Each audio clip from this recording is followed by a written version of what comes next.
Postale, le magazine du voyage.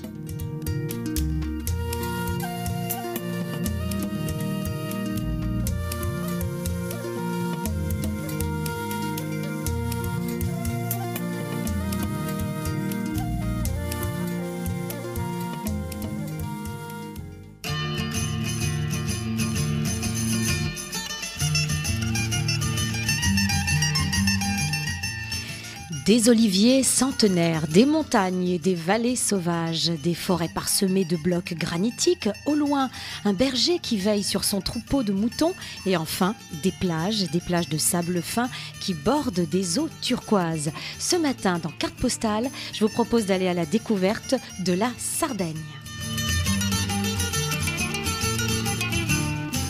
La Sardaigne, qui est l'une des plus grandes îles de la Méditerranée, encore méconnue et qui pourtant vaut le détour. Et pour en parler ce matin, j'ai le grand plaisir d'être en compagnie de Fanny Schwarzfeld, qui est journaliste et créatrice du site plaisir-place.com, sur lequel vous pourrez trouver tous les renseignements pour aller en Sardaigne. Fanny, bonjour. Bonjour Léa et bonjour à tout le monde. Fanny, vous avez testé pour nous cette destination qu'est la Sardaigne. Alors, est-ce que vous pourriez, pour planter le décor, nous dresser un peu une carte d'identité de cette île? Ah oui.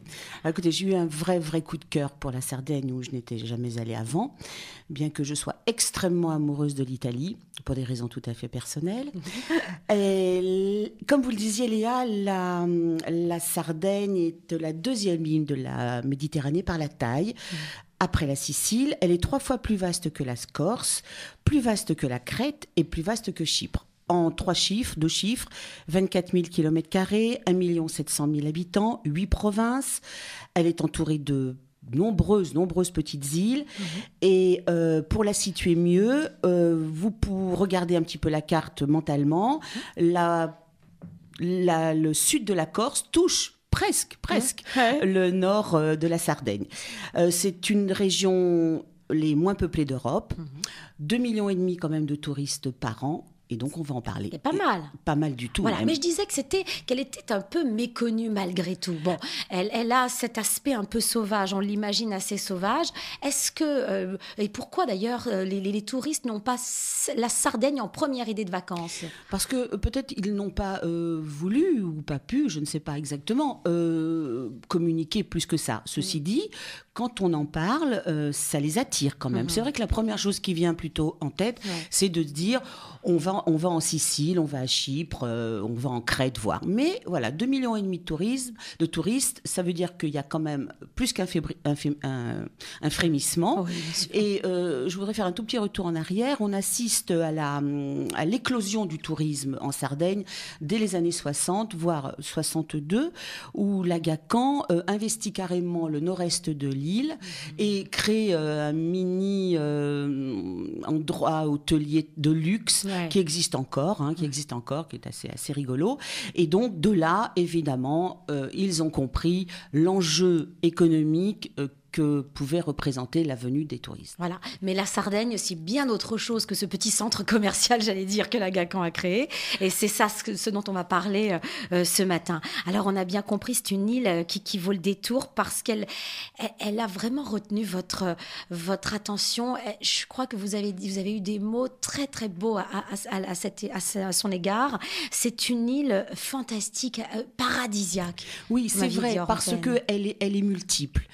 Effectivement, un littoral de 1500 km, d'accord, c'est pas rien non plus, qui regorge de criques, de sable dont on dirait presque de la farine, tellement c'est joli.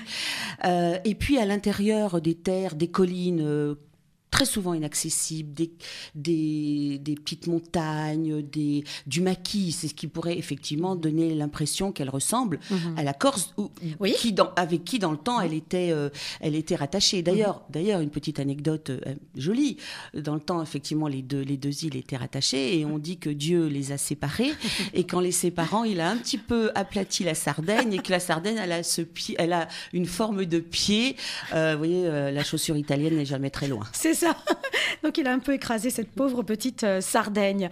Et alors, donc là, c'est une nature luxuriante, riche, sauvage encore pour tous les amoureux de la nature. C'est l'endroit où aller. Mais il y a les villes. Il y a, alors il y a le chef-lieu qui est Cagliari. Alors c'est pas le chef-lieu, Léa, pardonnez-moi, c'est la capitale. Oh, carrément, la capitale. Carrément la capitale. On peut le dire. Alors la capitale, c'est un site totalement exceptionnel. Ouais. Elle se situe à l'extrême sud de l'île. Elle a été créée 1000 ans avant Jésus-Christ par les Phéniciens qui venaient du Proche-Orient, l'actuel Liban. Elle est donc résolument tournée vers le sud et elle se répand justement sur des collines, dont la colline du Castello. C'est véritablement un mélange de Naples, Palerme, Ajaccio, voire de Jérusalem, de par la situation en hauteur, puisque ça grimpe, et de sa couleur miel. C'est vraiment extrêmement joli. Son atmosphère, c'est ça, c'est une atmosphère authentique, ancienne, traditionnelle. Est-ce que on s'y sent un peu comme on s'y sent bien, parce qu'il y a cette jovialité toute italienne et qui fait qu'elle elle est très attirante. Alors, vous pouvez aller voir la citadelle, qui est la plus suggestive de Cagliari. Vous passez par la Via Mano, qui est flanquée de boutiques qui n'attendent que vos euros. C'est absolument génial. Vous rejoignez la Piazza Iénée, et puis vous poursuivez jusqu'au quartier de la Mariana, qui regorge de restaurants, de terrasses florissantes, d'hôtels typiques et pittoresques. C'est vraiment très joli. Et n'oubliez pas d'aller voir la Via Roma, qui est bordée d'arcades, mini rue de Rivoli, c'est très sympathique. Et puis, bien sûr, il faut monter là-haut. Ouais. Et là, il y a un vaste espace, flanqué là aussi de cafés creusés dans la roche. Oh, c'est une merveille. Et où, sur cette vaste étendue, qui surplombe donc la baie des Anges. Et il y a des canapés. Vous pouvez vous vautrer avec un verre, vous sirotez et vous regardez cette baie des Anges dont je voudrais vous raconter une toute petite légende. Allez-y. Parce que c'est vraiment très, très mignon. On dit qu'il y a eu la guerre entre le diable et les anges pour sauvegarder l'île. Les anges ont gagné, mais en gagnant, en se bataillant avec le diable, ils avaient des pièces de monnaie dans leur besace qui est tombée dans la mer. Et on dit que si la mer est si scintillante, ce qui est vrai, si la mer est si scintillante, c'est parce que il y a le reflet des diamants ou des pierres précieuses qui sont tombées de leur besace. Ah ouais, donc je vois bien le genre. C'est vraiment une île, des villes, et puis j'imagine aussi des citoyens qui sont pleins de mythologie, plein d'histoires, de légendes. Alors la mythologie, c'est rien de le dire. C'est une île qui a été envahie tout le long de son histoire, Elle a été colonisée par les Espagnols pendant 3 siècles, par les Romains pendant 7 siècles. Vraiment, ils ont beaucoup souffert. Et du coup, le rapport qu'ils ont justement à la mer est un petit peu curieux, parce qu'ils savent que de la mer peuvent venir tous leurs problèmes. Et du coup, les envahisseurs restaient sur les côtes, mais eux s'en allaient dans les terres. Et c'est pour ça, et je reviens au site, aux belles choses qu'il y a à voir en Sardaigne. Il y a énormément de sites archéologiques, dont un est classé au patrimoine de l'UNESCO d'ailleurs, ce qui n'est pas rien pour une île. Et du coup, à l'intérieur des terres, vraiment, vous pouvez faire des balades culturelles absolument magnifiques. Et ce sont ces blocs de granit qu'on voit d'extérieur, qui parsèment un peu la forêt. Ce sont ces lieux-là. Voilà, ce sont des grottes. Parfois des grottes à ciel ouvert, des grottes souterraines, des grottes marines, des sites préhistoriques, parce qu'il y en a beaucoup. Il y a des monuments préhistoriques tout à fait. En Sardaigne. Tout à fait, tout à fait. Alors, tout à l'heure, on disait, et vous disiez que les gens de Sardaigne ont un drôle de rapport avec la mer. C'est bizarre pour des insulaires. Ils appréhendent un peu la mer parce que leurs soucis sont venus dans le passé de la mer. C'est quand même assez étonnant. Alors parlez-nous des Sardes justement. Quand même, il y a des structures qui accueillent les touristes. On sent quand même qu'il y a cette volonté d'accueillir les touristes, mais il y a une certaine fermeture. Est-ce que c'est trop fort lorsque je dis fermeture ? Oui, fermeture, c'est un peu trop fort. En tout cas, ce n'est plus d'actualité. Encore une fois, ils ont compris l'enjeu.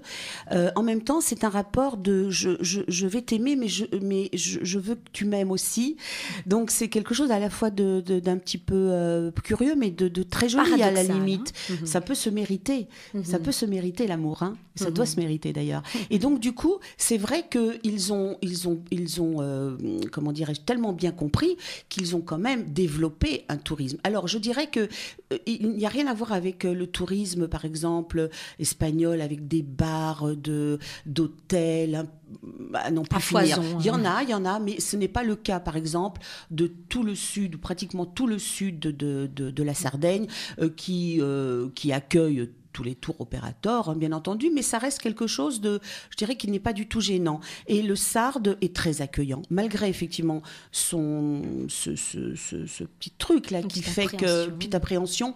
Il est italien. Hein. Ah oui, n'oublions pas. Il est italien quand même. Alors je vous propose de nous séparer quelques instants et on reviendra sur cette culture sarde, sur ses traditions et puis sur ce que vous avez testé précisément. Timiama. Dans un instant, c'est le paradis. On se retrouve dans la seconde partie de Carte Postale. Ce matin, dans Carte Postale, nous sommes en Sardaigne en compagnie de Fanny Schwarzfeld qui nous fait la visite. Fanny qui est journaliste et créatrice du site plaisir-place.com sur lequel vous pourrez trouver des tas d'informations si vous avez envie, si on vous donne envie, n'est-ce pas Fanny, d'aller en Sardaigne.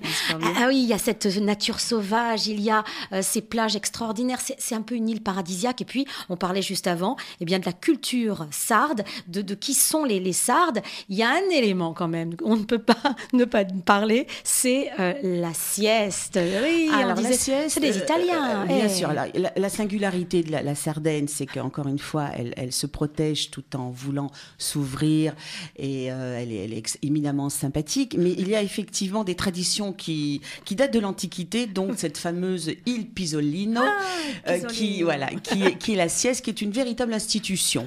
Alors les gouvernements tentent jusqu'à aujourd'hui d'essayer de faire un petit peu changer l'histoire, pas leur supprimer la sieste, c'est juste pas possible dans les pays du Sud. Ça serait des émeutes dans la rue. Voilà, mais en tout cas pour que effectivement les flux touristiques soient un petit peu moins serrés et nombreux, c'est pas gagné d'avance. La sieste là-bas, ça date de l'Antiquité, donc vous voyez, c'est pas pour tout de suite. Oui, parce que quand on se réveille de la sieste, on va faire les magasins et là tout le monde se précipite. Voilà, exactement. Donc mais ça fait partie aussi du folklore sarde. Et puis ça fait du bien et aussi. Ça fait du bien, on est en vacances. Bien sûr, bien sûr.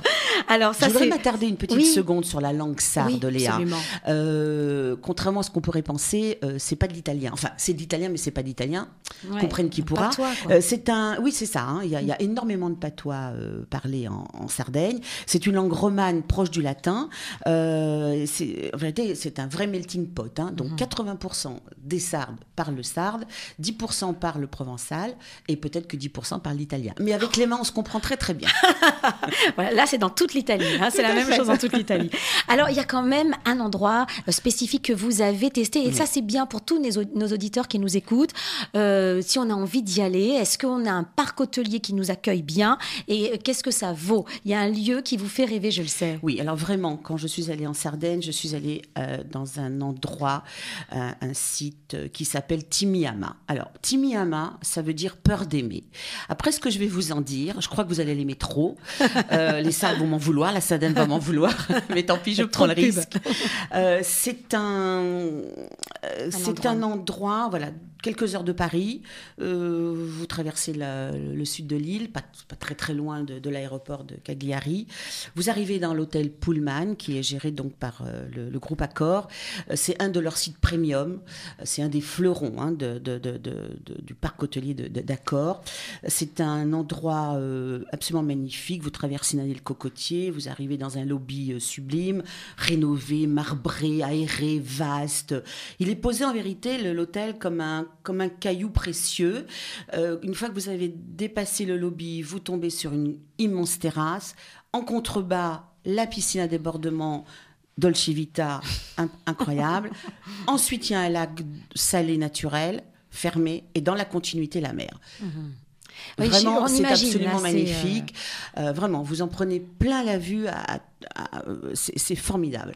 275 chambres, avec des deluxe, avec des classiques, avec des supérieurs, qui peuvent effectivement accueillir des enfants avec deux adultes et 2 enfants. Correspondre à toutes les bourses. Voilà, et surtout un confort qui va avec, et des restaurants, comment dirais-je, des bars accueillants et chics, comme savent l'être les Italiens, très, très friands d'esthétisme et de belles choses. C'est ça, c'est vrai. Vraiment, Timihama, passer une semaine à Timihama, c'est vraiment le rêve. Est-ce que c'est le cas du parc hôtelier en général en Sardaigne? Qu'est-ce que vous avez pu découvrir en vous promenant? Je n'ai pas été heurtée justement par des complexes énormes. Il y en a probablement. Mais franchement, je n'ai pas été heurtée. Donc l'œil n'est pas agressé par ça. Encore une fois, tous les tours opérateurs ou presque sont présents. En vous rendant sur le site de l'Office du tourisme italien, vous allez voir, il n'y a aucun souci. En plus, les prix sont relativement raisonnables, surtout au printemps. C'est vraiment et puis, très, très agréable. Il y a l'hébergement chez l'habitant aussi qui se Oui, développe alors beaucoup. Ça se développe énormément. Ils ont compris ça, les Sardes. Et puis, il y a de l'agro-tourisme, puisque effectivement, la Sardaigne est un pays où il y a beaucoup d'agricoles, etc. Donc, et vinicoles. Oui.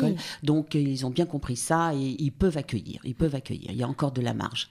Je voudrais revenir un petit moment sur ce Timihama, pour vous dire aussi qu'il y a dans cet hôtel un institut de thalassothérapie qui est relié directement à l'hôtel, tout méditerranéen.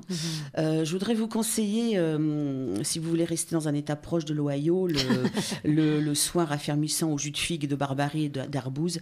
Voilà, je ne sais pas si vous pourrez vous relever de la table, tellement la torpeur est envahissante, mais au bon sens du terme. Et ça fait rêver. C'est vraiment un passeport sensoriel que je vous conseille vivement de tester. Et puis la plage, évidemment.